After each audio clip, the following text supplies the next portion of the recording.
was intelligent, articulate, and handsome, a young man on the fast track to success. He looked like a young Cary Grant.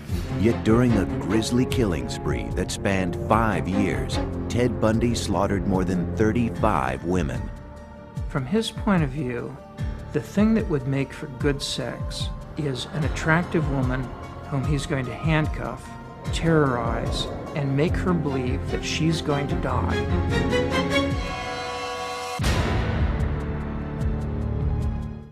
Sure, I get angry.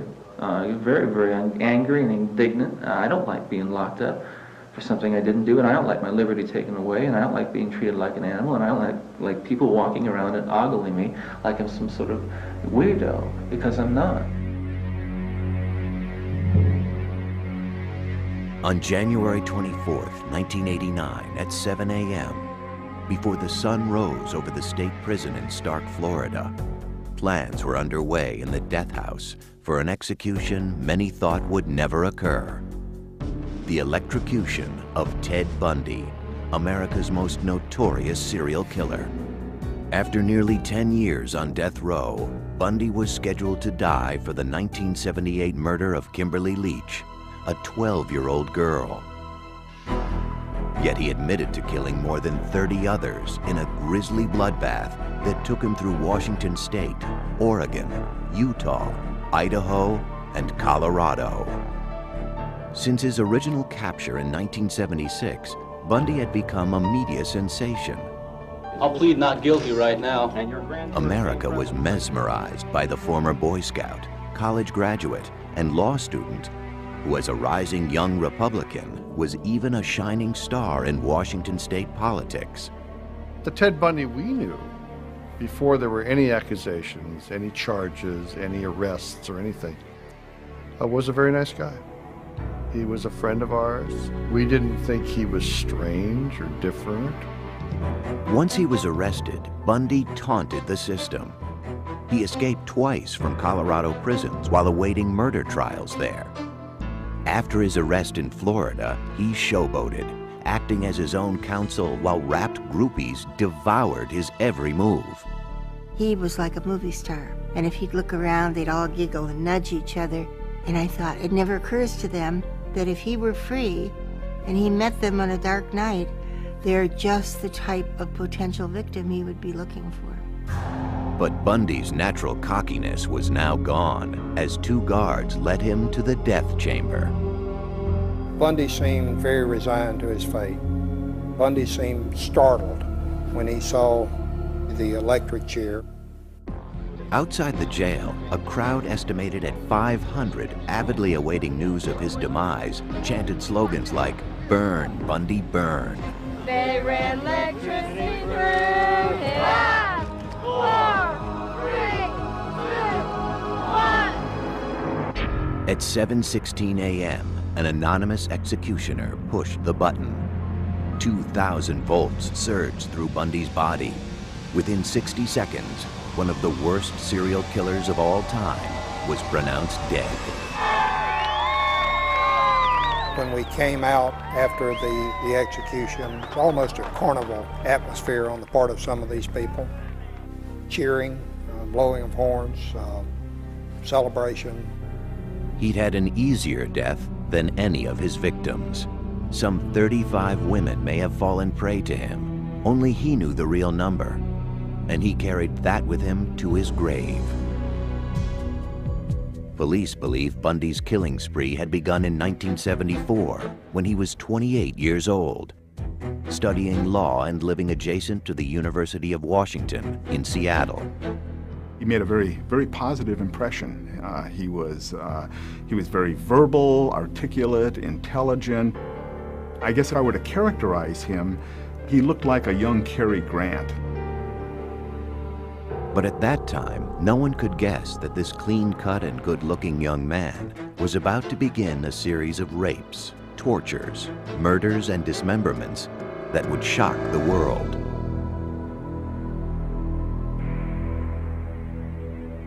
After midnight on January 4th, 1974, Ted Bundy stood outside the basement bedroom window of Joni Lenz, an 18-year-old student at the University of Washington, He entered her bedroom through a door accessible from outside, and while she slept, he savagely bludgeoned her with a crowbar.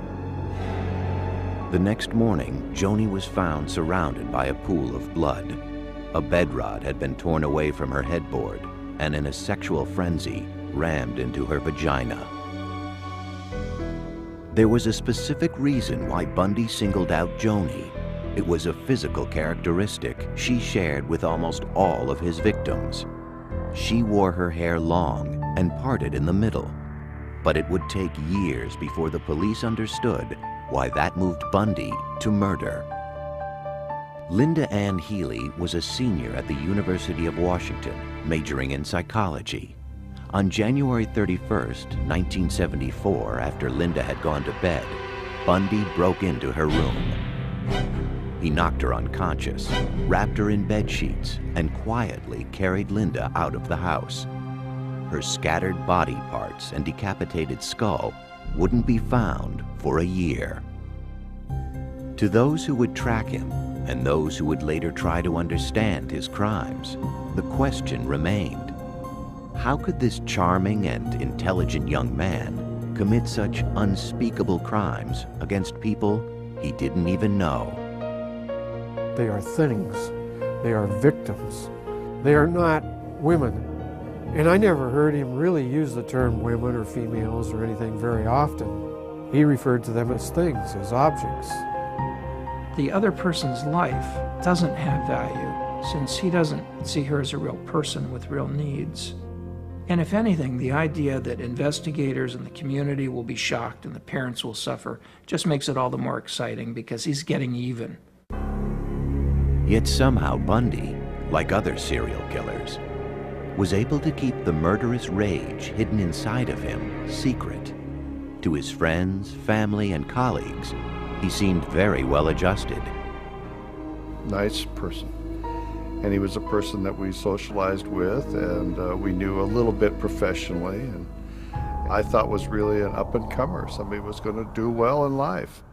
One of the very important aspects of the facade that he built was one of great sincerity. He literally oozed sincerity.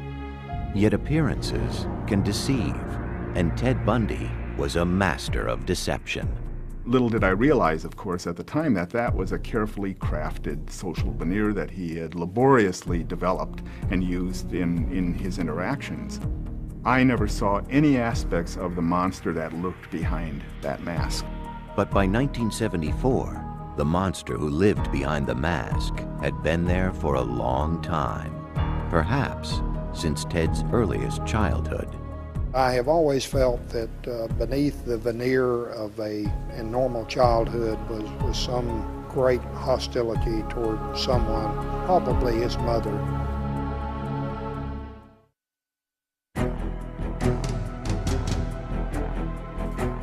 Police believe that in 1974, Ted Bundy embarked upon a series of grisly murders that began in Seattle, Washington, and over a period of 5 years spread through Oregon, Utah, Idaho, Colorado, and Florida.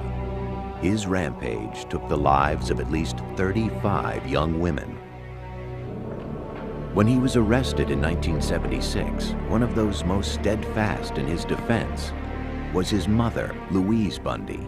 She would continue believing in her son until his execution in 1989. My Christian upbringing tells me that to take another's life under any circumstances is wrong. And I don't believe the state of Florida is above the laws of God. Louise is a petite woman, a very nice woman. She was in denial until the night before Ted was executed, when he told her the truth.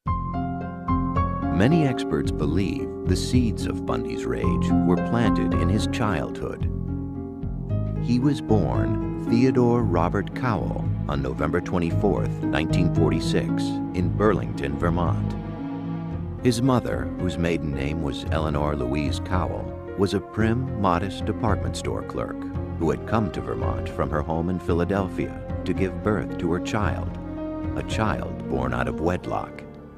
Ted was born illegitimate. He was born in a home for unwed mothers. His mother, I think, was about 23 then. Soon after his birth, Eleanor took Ted back to Philadelphia. It was the beginning of a tragic charade. As he grew, Ted was told that his grandparents were his mother and father, and that Eleanor was his older sister. From an early age, Ted sensed he was living a lie. And there were other problems at home. Eleanor's mother had a history of clinical depression, suffered panic attacks, and was eventually treated with electroshock therapy. Her father, Samuel Cowell, was known to be an extremely violent and frightening individual. Sam Cowell was evidently a man with maniacal temper, who read pornography, who tossed his daughters down the stairs if they slept too late. As he grew into a young man, the confusion over his relationship with his mother would weigh on Ted.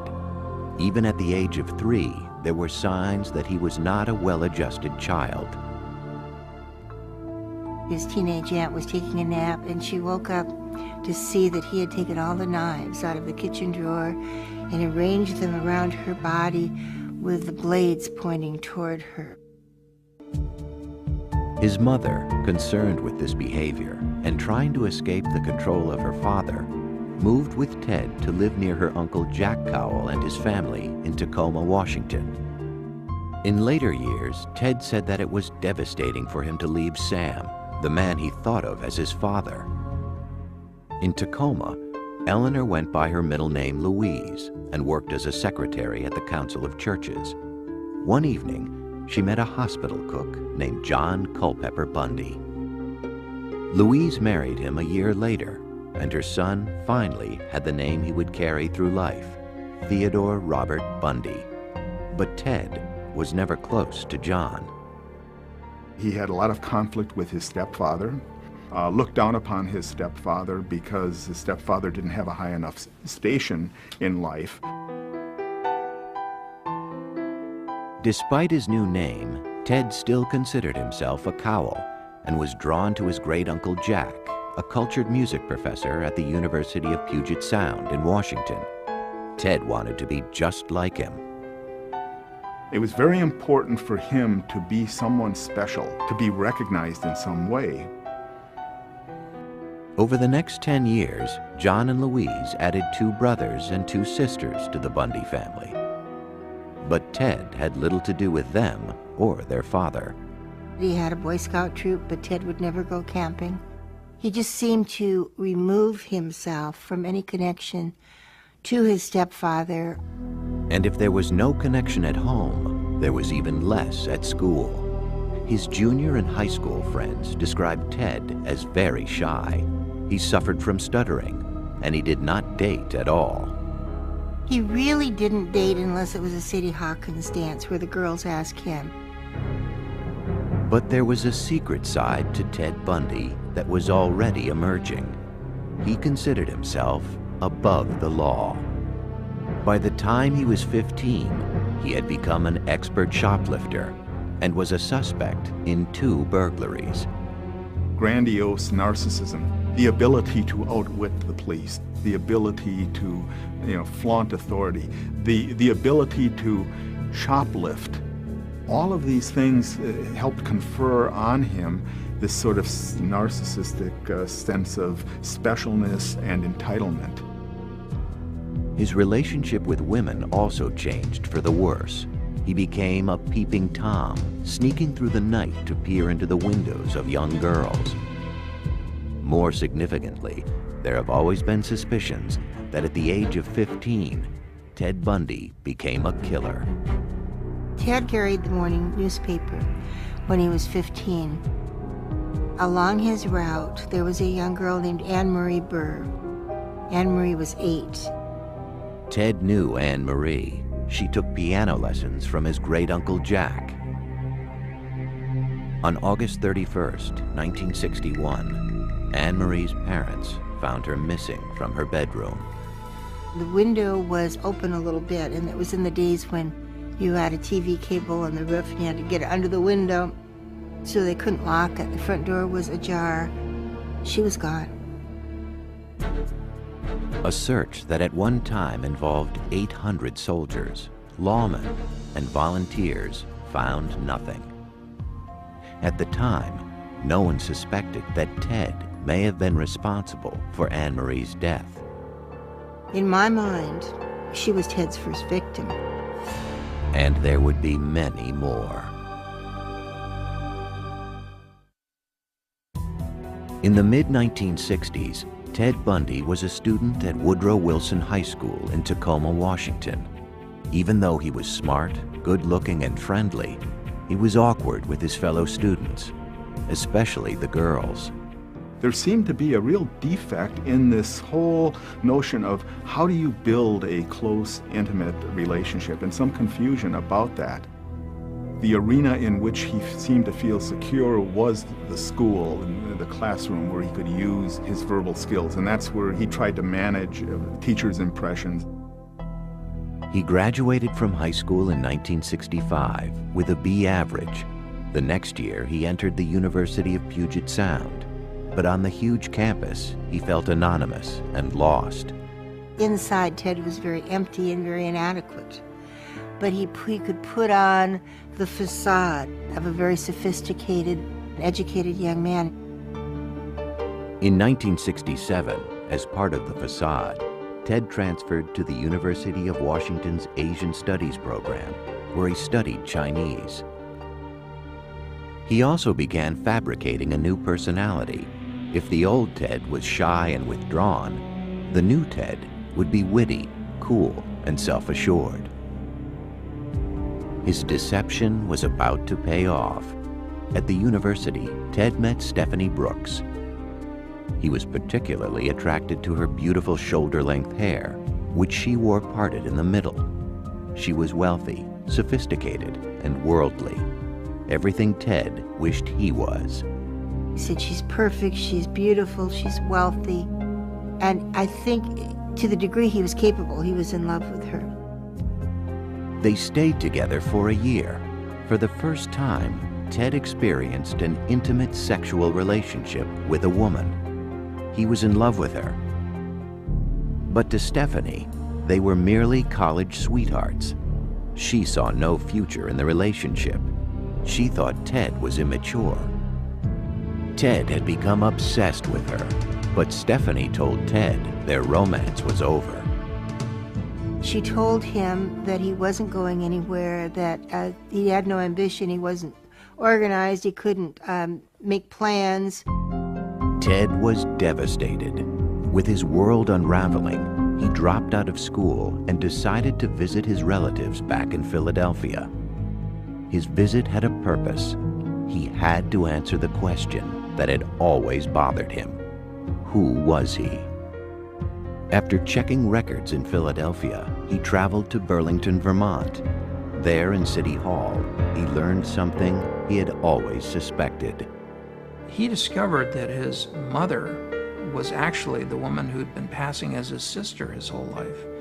And that has got to rock the world of anybody, to find that their roots are not what they thought. There was a great deal of turmoil around his own self-identity and who he was. By all accounts, when he found out that he was an illegitimate child, it was devastating. This man was badly betrayed by a woman, his mother, and learned of that betrayal at the very period when he's still reeling from the rejection by his girlfriend, his first love. Many who have studied Ted Bundy feel it was now that he decided to take revenge on the women he felt had destroyed his life. With an icy resolve, he returned to the University of Washington, took a room nearby, and began studying psychology. He excelled in all his classes and seemed rejuvenated with a new purpose. And whatever demons raged inside of him, Ted Bundy kept them well hidden. Many people like him have an ability to create compartments in their lives.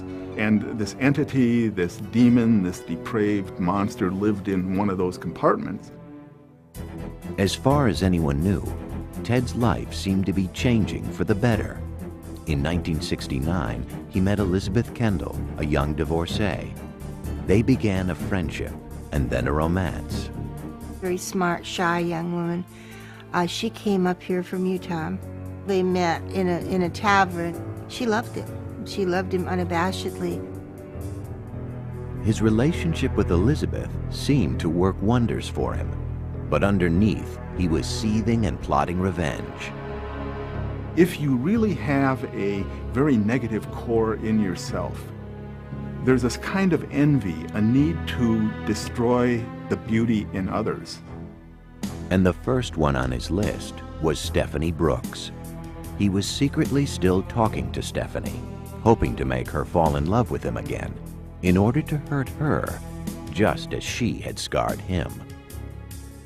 To enhance his image, he became active in local politics, working on the governor's re-election campaign.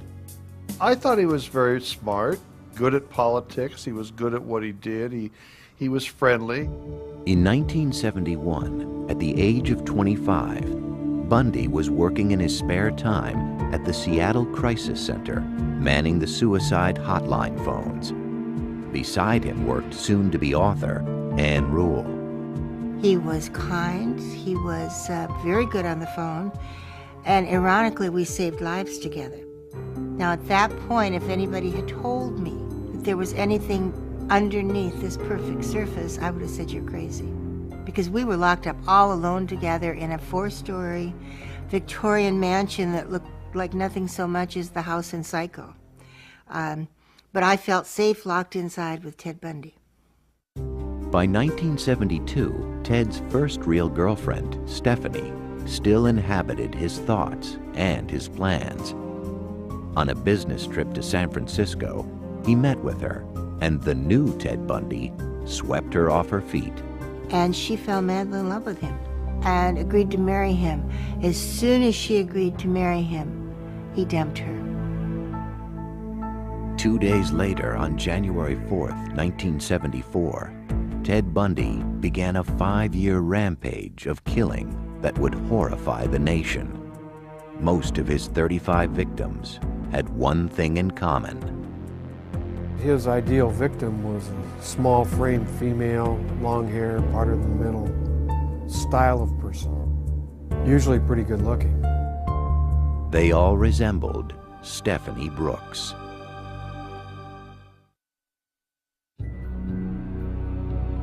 On January 4th, 1974, just days after severing his relationship with Stephanie Brooks, Ted Bundy began his reign of terror.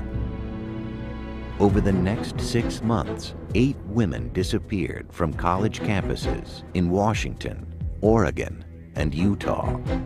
I think he was looking for victims 24 hours a day. There were people that he specifically was scoping out, acting like a predator towards, and then there were those that were just happened to be at the right place at the right time for him. His first 2 victims were students at the University of Washington. People like to believe that it was someone from outside. There must be some depraved killer out there in the community who is coming to the campus. Little did we know that the killer was one of us. Even his girlfriend, Elizabeth Kendall, had no idea who Ted really was. From February through June 1st, Carol Valenzuela, Nancy Wilcox, Donna Manson, Susan Rancourt, Brenda Ball, and Roberta Parks all vanished. Nobody had connected any of these cases together. Different police jurisdictions, different states. This was a terrible mystery. I mean, how could these girls suddenly just disappear? One little girl was walking like 30 feet from the back of her sorority to another sorority, and boom, she's gone. How could this happen? Her name was Georgianne Hawkins. Years later, after his capture, Bundy divulged the perverse methods he used to stalk and capture so many of his victims. He preyed upon their kindness by pretending to be injured. The girls he picked were all helping kinds of people. Here's this guy on crutches often, limping along, dropping his books, And he would ask young women, well, could you help me get these to my car? That was the ruse he used on Georgianne Hawkins.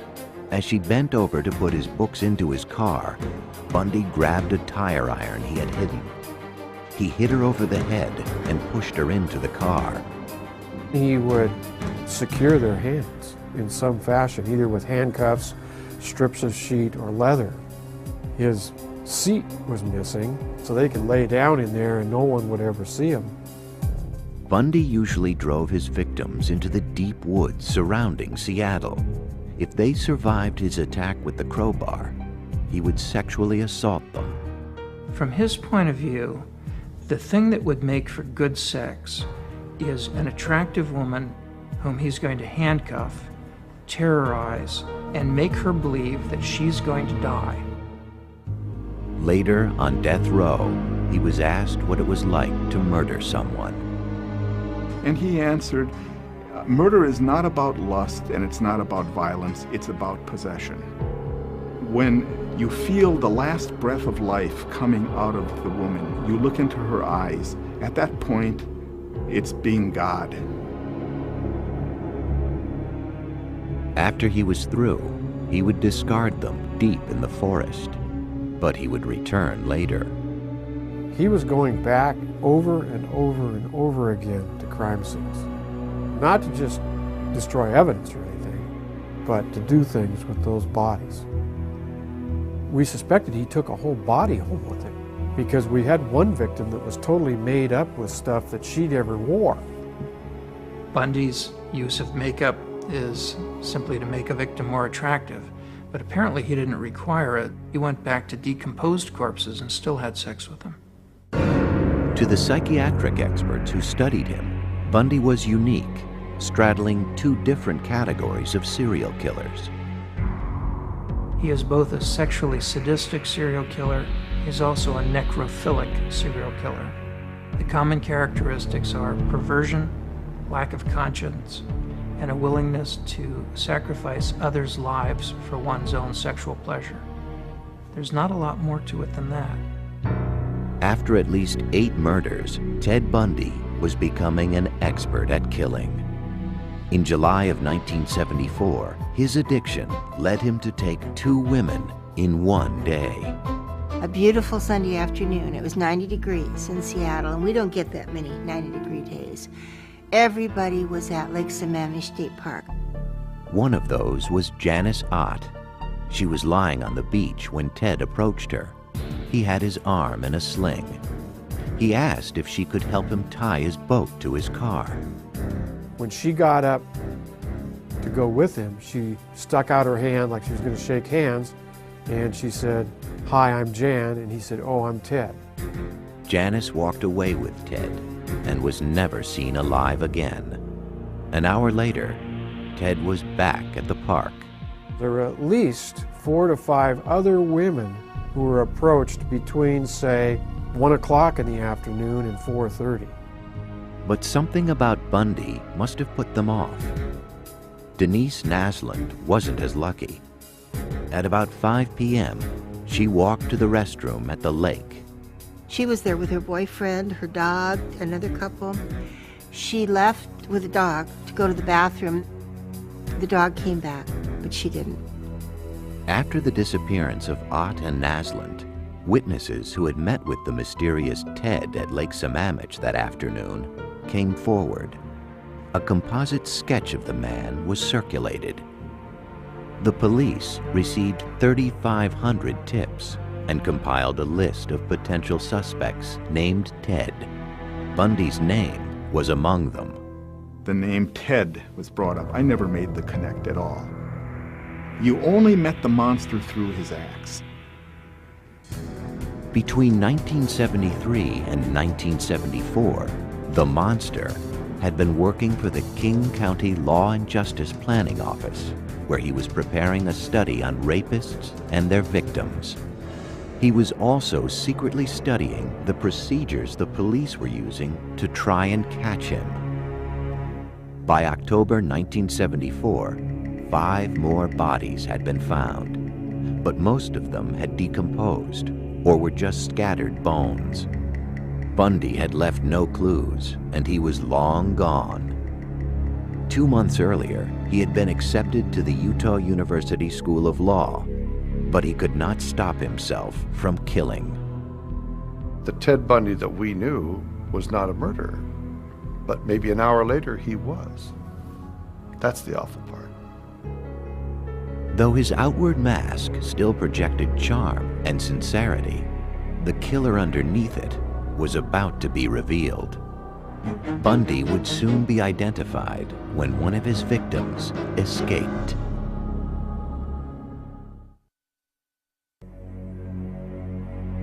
By early November 1974, Ted Bundy had murdered at least 11 women in Washington and Oregon, and 2 more in Utah, where he was now living.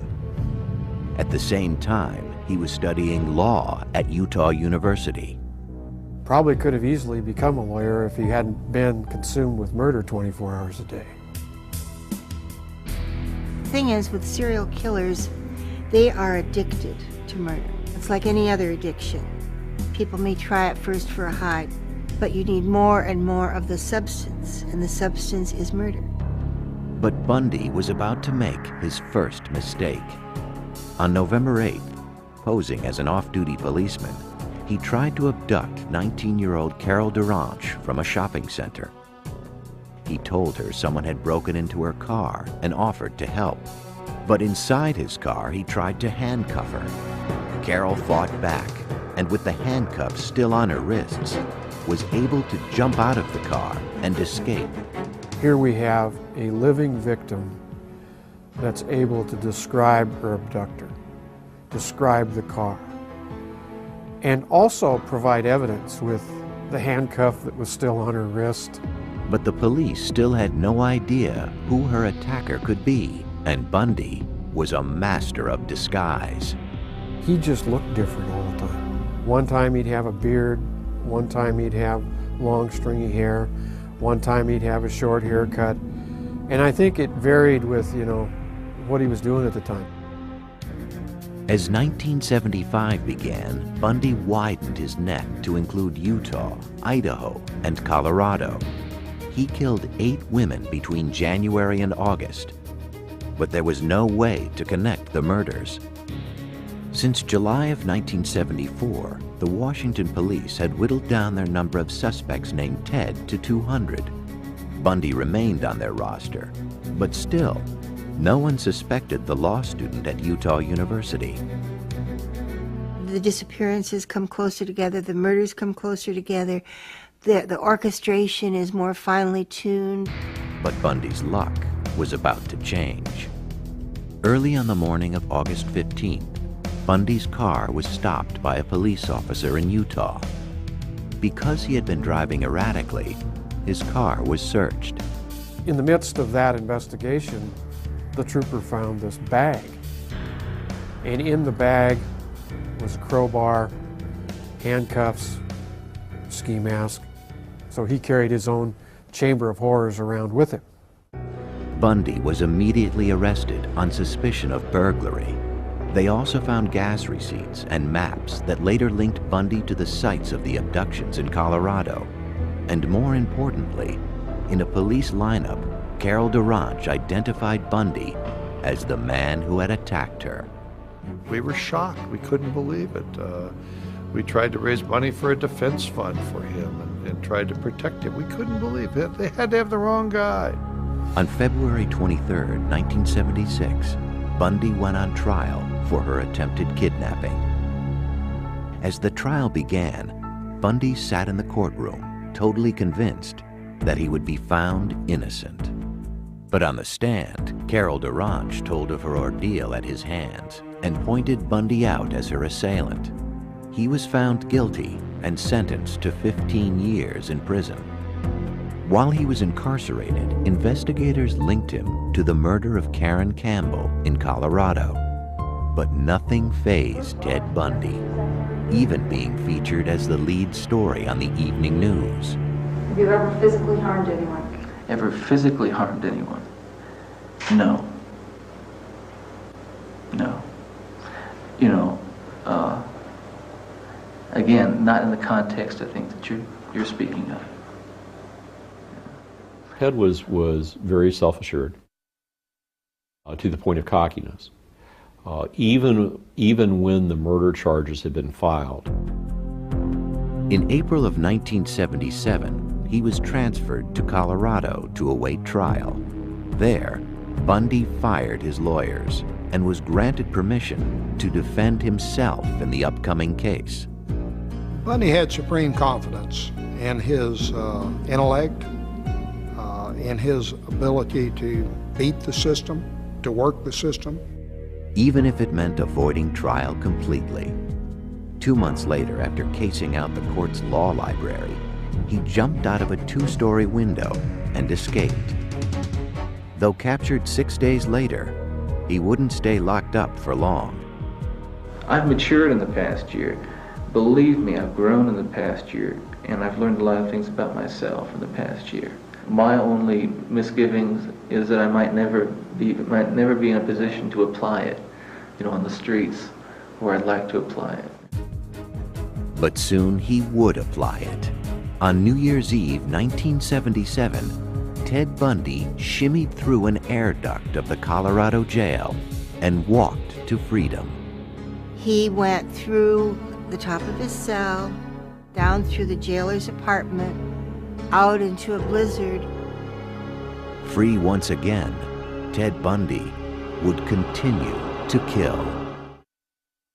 Ted Bundy had succeeded in a spectacular prison escape and had made his way to Florida. He was now on the FBI's most wanted list, something he must have relished. Loved it, loved it. I always said that infamy became Ted. He changed his name, grew a beard, and spent his time walking the Florida State University campus in Tallahassee. I think it was about January 8th when he rolled into town, determined, as he said in his confession, never to so much as jaywalk. But he wouldn't keep that resolution. Sometime after midnight on January 15, 1978, just 2 weeks after his escape, Bundy entered the back door of the university's Chi Omega sorority house. As his victims slept, Ted Bundy crept from room to room. He bludgeoned, raped, and killed Lisa Levy and Margaret Bowman. He assaulted and almost killed roommates Karen Chandler and Kathy Kleiner. I think he went in that house to kill every single woman in it. But Bundy wasn't finished. Less than a mile away, he broke into the apartment of Cheryl Thomas. Though he savagely beat her and left her to die, she survived. She was the 5th woman Bundy had attacked that night. It's not something that's causing him guilt because he's free of that. He feels justified and entitled. After what women did to him, why shouldn't he do this to women? 3 weeks later, he would kill again. His victim was 12-year-old Kimberly Leach, an attractive and popular junior high school student. Kimberly was kidnapped, brutally assaulted, and killed. On February 15, 1978, a patrolman pulled over a VW Bug that had been reported stolen. Ted tried to flee on foot. There was a struggle, there was actually a round fired, and the officer was able to bring Ted into custody. Bundy was arrested and identified. Over the following months, investigators in Florida gathered evidence that tied Bundy to Kimberly Leach's murder and the murders and assaults at the sorority house. Though other states sought to extradite Bundy, his first trial would begin in Florida on July 7, 1979. You going to represent yourself, or you going to get another attorney? I'm staying with the man I know best right now, and that's me. Bundy acted as his own defense attorney in the Chi Omega murders. He took depositions of witnesses. He filed his own motions, and I responded to those strictly on a professional basis. But at one point, as he questioned an officer about one of the murder scenes, the jurors had a terrifying view of the real Ted Bundy. He walked toward the jury, and you could see them kind of lean back in their chairs as he approached them. and he asked a few perfunctory questions of the officer, and then asked him to please state with great detail what you saw when you pulled back those sheets. And there was no human being in that building or watching the TV at that time that could have thought anything other than this man wanted to relive that event.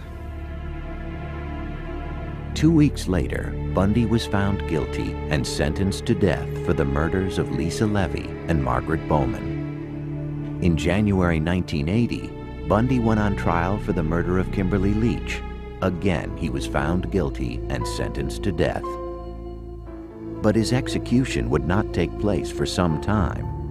Over the next 9 years, Bundy would appeal his convictions and cheat death by a series of last-minute stays, sometimes only minutes before his sentence was to be carried out.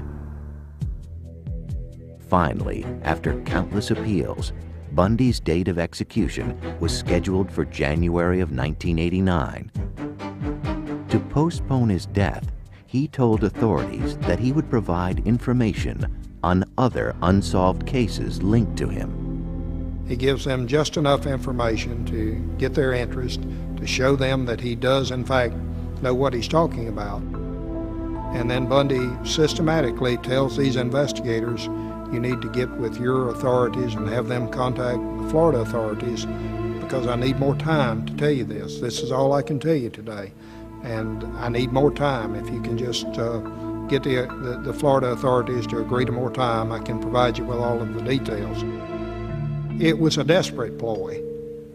It was a last-ditch effort, but even there, I think Bundy, up until the morning of his execution, Bundy really thought that he could postpone the inevitable. But he couldn't. On January 24th, 1989, at the age of 41, Ted Bundy, the articulate, handsome boy next door, a man who had the capability of being virtually anything he wanted, but who instead chose to become a monster obsessed with murder, was executed in the electric chair. The real question isn't how to remember Ted Bundy. The question is how to remember all those girls. You know, right at the prime of their lives. You know, all these kids were 19, 20 years old. They had the world by the tail. They had the future. And how many families were left in just total tragedy and disarray? And unfortunately, we remember Ted Bundy, and I'd much rather remember those girls.